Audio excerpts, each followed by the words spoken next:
long time ago, on an island in the tropics, there was a company called Angulimala Incorporated. And this company created jobs for even the poorest of citizens. If you enjoyed interfacing with the public and were good with your hands, you could earn a living with the coveted title of a digit collector. Sounds prestigious, doesn't it? But what you'd actually be doing is hunting down other poor people, cutting off their fingers, weaving them into necklaces, and selling them to Western tourists. The name Angulimala means a garland of fingers.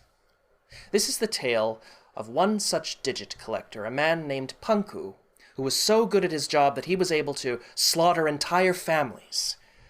But lately he had begun to doubt his choice of profession.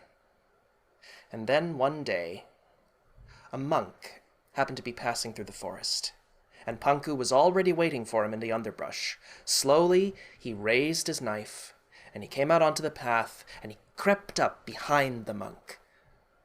But then something incredible happened. The monk began to glide through the air. Amazed, Panku ran to catch up with him, but no matter how fast he ran, he could never quite reach the monk. Finally, he stopped, panting, out of breath, and frustrated. He yelled, "Stand still! Do you know who I am?" And then the monk stopped in his tracks, and he turned to face Panku, and he said, "I know who you are. You are Panku, the digit collector. And I know what you want. You want money to eat and to maintain a roof over your head. If this is what you require, then I offer myself up to you. You may take my fingers." Panku was amazed. He didn't know what to do. He had never had someone willingly give up his life before. It was making his job very difficult. Then, after a silence that seemed to last an eternity, Panku decided to bury his evil. He laid down his knife, and he followed his new companion out of the forest, for now he too was a holy man. He too was a monk. And so Panku began to gain a following. Digit collectors everywhere quit their jobs to become his acolytes. Under his guidance, they began to become politically aware. They began to campaign the government to introduce a universal basic income so that nobody would ever have to be desperate enough to want to cut off other people's fingers for money. And when Panku's former bosses found out the reason why they were losing so many employees, they sent their best man to finish the job, a man named Suresh, who had lost his entire family to Panku's wrath before barely escaping with his life. Suresh searched high and low through jungles and villages, cutting down anyone who refused to give him up. And finally, after 3 days and 3 nights of searching, Suresh finally found Panku meditating in a clearing. This was the moment he had been waiting for.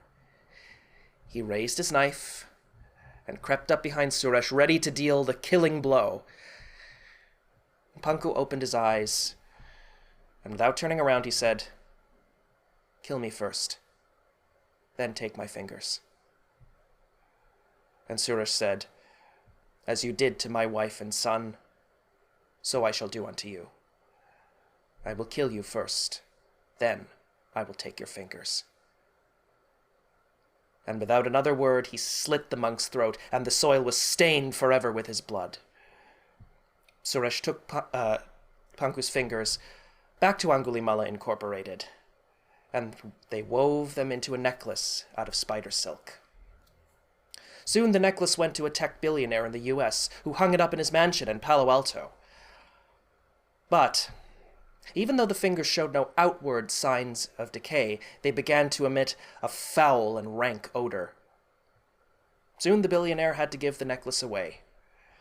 No one knows who has it, but its rotten stench can be found anywhere in the world, and everyone can smell it.